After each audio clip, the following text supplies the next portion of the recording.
tournament mula, party agar mula, kala, bilang oleh kepada state president kasir bar loga, Eastern District ara holo, 38 passing ara loga, ngolo, JP se mana itu, ina मैं ngolo takam log, terus log, ngolo tak ada lagi मैं congratulations ko bidu buke.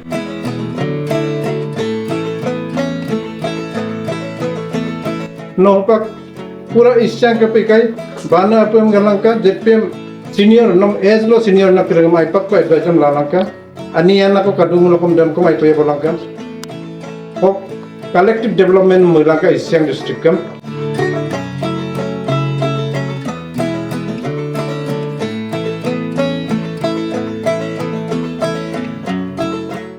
Morning ma'am, आप newly selected JPC है east Siang district के, तो आप BJP party से belong करते हैं एंड आप पासीघाट कॉन्स्टिट्यूएंसी के अंदर आते हैं। तो अभी आप जो जीते हैं, आपने जो पोजीशन होल्ड किया है, तो आप अपने कामों को जो आपके जनता को आपने जो आश्वासन दिया है उसको आप कब से स्टार्ट करने के बारे में सोच रहे हैं? Thank you, good morning. Newly elected ZPC होने के नाते जो काम अभी जो स्टार्ट करेगा वो ऑफिस न्यूली ज्वाइन कर गया, ऑफिस ज्वाइन करा दिन से ही मैं काम को शुरू करने के लिए कोशिश करूंगी। मैम, आपने अपने मोटो में ये कहा था कि आपके जो ये पोस्टिंग 2 है यहाँ पे सीएचसी जो सेंटर है, पीएचसी सेंटर्स है, जो वाटर सप्लाई है उसमें थोड़ा स्कार्सिटी है, तो आप उस पे भी काम करने वाले हो, आपने ये कहा था। और आप जब जीतोगे तो आप पार्टीबाजी नहीं करोगे कि ये बीजेपी का है मैं इसको ही हेल्प करूंगी, ऐसे नहीं करोगे, आपने ऐसे आश्वासन दिया था। तो आप अभी तो जीत चुके हैं, तो बाद में अगर जो ओल्ड एज पेंशन के लिए आपके पास आएंगे तो उनको आप किस तरह से हेल्प करने का सोच? जी, वो मेरा एक विजन था। तो जैसा मैंने अपना विजन में बताया था, पहले भी मैंने बताया था कि मैं प्रायोरिटी के हिसाब से मैं देख दूंगी इसे। तो मेरा फर्स्ट प्रायोरिटी है ड्रिंकिंग वाटर ना। कैंपेन के दौरान सबसे फर्स्ट जो बस्ती के जो ताकीलालूं के जगह पे सेगमेंट वाइज हर सेगमेंट में, उसमें 3 सेगमेंट है, जितना भी हम गया है उसमें सबका प्रॉब्लम यही था कि सबने यही कंप्लेन किया कि हमारा यहाँ पे ड्रिंकिंग प्रॉब्लम का बहुत प्रॉब्लम है। तो मैं उसी को लेकर मैंने कहा था कि मैं सबसे पहले मैं फर्स्ट प्रायोरिटी में ड्रिंकिंग वाटर पर हम अपना प्रायोरिटी देगा। तो मैं अगर शुरू करेगा तो मैं इसी पे शुरू करूंगी ना। तो क्योंकि बिना पानी का कोई भी जिंदा नहीं रह सकता है, और एक बस्ती में बिना पानी का तो ये तो हो ही नहीं सकता ना। तो इसीलिए पानी का इम्पोर्टेंस को समझते हुए मैं यही कोशिश करूंगा कि जितना हो सके मेरा जो हम पहले जो मेरा विजन को दिया था, मैं सबसे पहले ड्रिंकिंग वाटर और उसके बाद जो पेंशन है उसको हम जैसे भी जितना हो सके, मेरा जितना भी हो सकेगा हम उसको कर देने के लिए, हम उसको सक्सेस कराने के लिए कोशिश करूंगी। हमारे जो 38 कॉन्स्टिट्यूएंसी है यहाँ पे जेपीएम से 2 लोग थे, बट रुकसिन सर्कल पे 5 या फिर 6 लोग जीते थे, लेकिन जेपीसी ईस्ट सियांग में बना यहाँ पे पासीघाट पे। तो शायद लोग कहेंगे कि जहाँ तक मेजोरिटी लोग जीते वहाँ पे क्यों नहीं बना, तो उस पे आप क्या कहना चाहेंगे? देखिए, इसमें आप लोग को मैं बताना चाहूंगी कि इस चीज में बहुत सारा पैरामीटर्स है, उसी पैरामीटर्स को मद्देनजर रखते हुए ये सब हुआ है। तो शायद वो पब्लिक भी इसे समझेंगे, और मैं 37 के जेडपीएम्स लोगों को मैं बहुत धन्यवाद देता हूं इसके लिए। उन्होंने अपना सपोर्ट एंड बिलीफ मुझ पर रखा, उन्होंने भी इसे समझा और मुझे सपोर्ट किया और इस मुकाम पर मुझे पहुंचाया। इसके लिए मैं उन सबको जेडपीएम्स लोगों को तहे दिल से शुक्रिया कहना चाहूँगा कि उन्होंने इस पैरामीटर्स को समझते हुए मुझे इस मुकाम पर पहुंचाया। उसके लिए मैं बहुत बहुत धन्यवाद करती हूँ। मैम, पासीघाट ईस्ट पे जो एमएलए है वो पीपीए से बिलोंग करते हैं और आप जेपीसी जो है बीजेपी से है, तो क्या आप लोगों को काम करने में, कोऑर्डिनेशन में कुछ प्रॉब्लम आने वाले दिनों में? मैं समझता हूँ ऐसा कुछ नहीं होना चाहिए, क्योंकि मैं जितना इरेस्पेक्टिव ऑफ द पार्टीज, मैं अभी जेडपीसी हूँ, मेरा तरफ से कोई पार्टी वो सब हम ये नहीं करेगा। जितना हो सके इरेस्पेक्टिव ऑफ पार्टीज, हम जितना होगा, मैंने सिटिंग एमएलए का साथ भी मैं कोऑर्डिनेट करके उसका साथ जितना हो सके मैं कोऑर्डिनेट करना चाहूंगी। और जितना बाकी जो काम है, मतलब अभी बहुत सारा मतलब पार्टीबाजी का बारे में बोलेगा, लेकिन भी वो सब ये सबको हम पार्टीबाजी नहीं देखकर जितना हो सके कोऑर्डिनेट करके मैं काम करने के लिए करना चाहूंगी। तो पार्टी के लिए तो ये है कि आप अच्छा सवाल किया कि 38 असेंबली कॉन्स्टिट्यूंसी का एमएलए अपोजिशन बोलकर, एक्चुअली वो अपोजिशन बोलकर नहीं, जैसे हम नेदा बोलने से पीपीए भी आ ही जाता है। तो मैं कुछ दिन पहले ऑनरेबल चीफ मिनिस्टर का साथ बैठा, उसका बाद ऑल हमारा जो पीपीए लेजिस्लेटर उसका स्टेट प्रेसिडेंट का साथ भी बैठा है। तो उसमें भी हम लोग वही चर्चा में किया, एक बार इलेक्ट होने के बाद आप लीडर बनता है, तो लीडर बनने से आपका सर्टेन कमिटमेंट है। और हम भारतीय जनता पार्टी वर्ल्ड का सबसे बड़ा पॉलिटिकल पार्टी है, उसके विषय और दिल भी हमारा बड़ा है। तो आप देखिए हमारा अभी पॉलिटिकल सिनेरियो को, हमारा प्योरली 46 बीजेपी एमएलए, फिर भी हम नेता का रूप बोलने से भी अब हमारा अपना ऑर्गेनाइजेशन कर, हम लोग ऑनरेबल चीफ मिनिस्टर को देखा, पार्टी का तरफ से भी हम लोग वही बोल रहा है कि हम लोग कभी किसी को छोड़ने का मूड में नहीं है, सबको लेकर आगे बढ़ना है।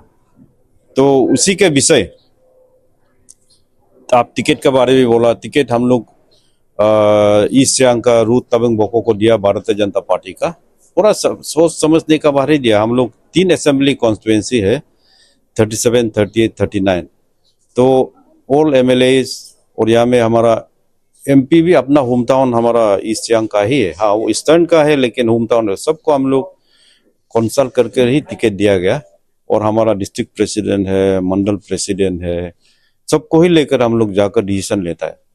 तो इसमें पूरा विश्वास है कि हमारा अभी न्यूली जेडपीएम रूथ तबंग बोको ने अच्छा बताया कि सबको ही लेकर जाएगा, क्योंकि हम पार्टी को ले जाने से सिर्फ नहीं होगा, जो पूरा उसका सेगमेंट में या हमारा ईस्ट सियांग का जितना भी अभी सिटीजन का विचार को लेकर आगे रखना है, तो विश्वास है कि रूथ तबंग जी ने अभी जो बताया वही मुद्दा को लेकर या वही दिल को लेकर वो ईस्ट सियांग को आगे बढ़ाएगा और पार्टी को भी मजबूत करेगा। और डेवलपमेंट स्कीम में भी अभी जैसे विकसित भारत जी राम जी को भी लेकर आगे जाएगा।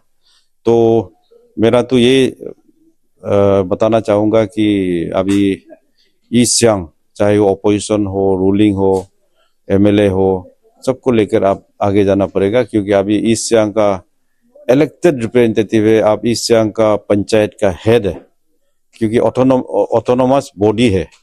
आपका जो स्कीम है, आपका जो प्रोजेक्ट है, वो सोलली आपका ग्राम सभा से लेकर आपका जेडपीएम ही आप डिसाइड कर पाएगा। हाँ एमएलए या मंत्री का स्कीम तो अलग अलग स्कीम है, लेकिन आपका स्कीम को वो कर्टेल नहीं कर पाएगा।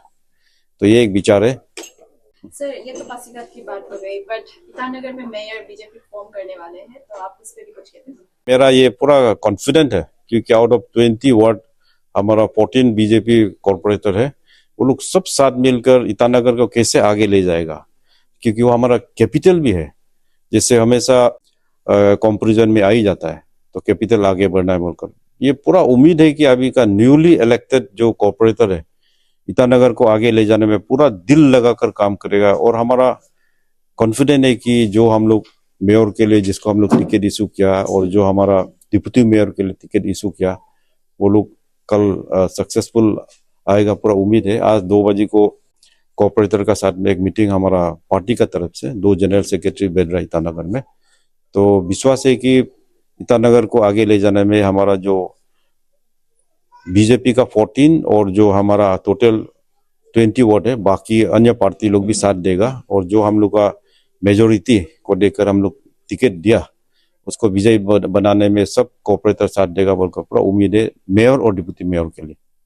सर ये अभी ये एक क्वेश्चन रहेगा सर, जो वीपी जी एक जो राम जो अभी जो कर रहे हैं उसमें से कुछ लीडर जो है सर उसको बोस कर रहे सर, उसका ऊपर आप क्या कहना चाहिए? ये जैसे हमारा डिस्ट्रिक्ट प्रेसिडेंट ने भी कहा, ये मनरेगा भी खराब नहीं था, लेकिन इसमें हम लोग जैसे वर्किंग डेज को बढ़ाया और उसमें मॉनिटरिंग अभी जैसे एआई को हम लोग गवर्नमेंट का तरफ ये तो एक बन चुका है। तो अभी कंप्लीशन ऑफ द प्रोजेक्ट आप ज्यादा लेगा लेकिन कंप्लीट नहीं करेगा तो इसमें बस्ती का नुकसान हो जाता है। अभी मॉनिटरिंग तगड़ा होगा, उसका बाद इवन आपका अटेंडेंस जो डिजिटल अटेंडेंस होगा, ऐसा कर कर काफी लोग बनाया। जिसमें सुना मैं भी फेसबुक में 1-2 हमारा जो लीडर ने कहा कि ये गलत हुआ और नाम क्यों चेंज हो गया राम बोलकर। ये राम बोलकर नहीं, ये तो एब्रिविएशन का नाम में आ गया ना राम। तो ये पहले था मनरेगा का पहले क्या था? आप देखिए, को हिस्ट्री को देखिए, उस समय कौन सरकार था, कौन बनाया है? ये तो सिर्फ इस बार मोदी जी का नेतृत्व में 2025 में पार्लियामेंट में पास किया गया, बैठ कर नहीं बना, पार्लियामेंट में पास किया गया। लेकिन उससे पहले मेरा ख्याल से नई बोलने से भी 6-7 बार तो नाम चेंज किया है। लेकिन उसमें तो जो अभी लीडर चेंज किया है बोलकर हम लोग को ब्लेम लगा रहा है, उसका ही सरकार था। इंडियन नेशनल कांग्रेस का समय ही नाम रिपीटेडली चेंज किया। तो इसमें तो मेरा ख्याल से इतना इशू नहीं होना चाहिए, क्योंकि ये नाम बोलकर नहीं, ये प्रोजेक्ट को और हमारा ग्रासरूट लेवल तो कैसे पहुंचाएगा, और ये 100 डेज गारंटी को हम और कैसे कर स्पेशली अनएम्प्लॉयड यूथ है, हमारा महिला है, सेल्फ हेल्प ग्रुप लोग को 125 डेज बढ़ाया। और मैंने प्रोजेक्ट इम्प्लीमेंटेशन, और जैसे यहाँ में पब्लिक हेल्थ है, वाटर सैनिटेशन का है, रोड नेटवर्क है, काफी स्कीम लोग दिया गया। तो मेरा विचार है कि ये आने वाला दिन अच्छा होगा, और ये प्रोजेक्ट पंचायती राज मेंबर ही सेलेक्ट करेगा। पहले इसे था कि हमारा ऑफिसर यहाँ में ग्राम सभा बैठेगा, ऑफिसर को देगा, ऑफिसर अपना मन मर्जी पहले सेलेक्ट करता है। लेकिन अभी जो ग्राम सभा में जो फाइनल होगा वही स्कीम फाइनलाइज हो जाएगा। सर, एक्चुअली मनरेगा की बात से याद आया, बीजेपी पे जो हमारे अपोजिंग पार्टी है वो लोग हमेशा ये कहते हैं कि बीजेपी हमेशा हर चीज में राम का नाम जोड़ देते हैं। तो इस बार भी मनरेगा का नाम चेंज किया, एप्लीकेशन में राम जी ही आया, तो बहुत सारे नामों को चेंज कर दिया जो पुराने थे, जो पहले से होते आ रहे, पर आप लोग को जो एक्यूज कर रहे हैं, तो आप उसके लिए कुछ स्टेटमेंट कर सकते हो? नहीं, जैसे मैं कहा, राम एक एब्रिविएशन है। इसमें विकसित भारत क्रांति रोजगार आजीविका मिशन ग्रामीण है, तो इसको तो शॉर्ट में लिखने से तो राम आ ही जाता है। लेकिन इसको सोचना बाकी है कि इसको अपना से एनालिसिस करके देखिए राम कैसे आया। एक्चुअली ये राम अगर हम बोलेगा तो अभी तब तो पूरा लंबा एब्रिविएशन को लंबा ही लिखना पड़ेगा, तब ये राम नहीं आएगा। ये सब ऑपोजिशन को भी मैं तो ये दरखास्त करना चाहूंगा, जहां अपोज करना है वो जगह में अपोज करिए, कोई लॉजिक पॉइंट लेकर अपोज कर दीजिए। जहां में राम वर्ड बोलकर, ये तो एक्चुअली राम वर्ड एब्रिविएशन में आया है, तो ये सब जैसे ये तो आपका माध्यम से ही ये आगे जा सकेगा। तो मेरा तो यही रिक्वेस्ट है कि मीडिया पर्सन आप लोग भी बता दीजिए ये राम का एब्रिविएशन को।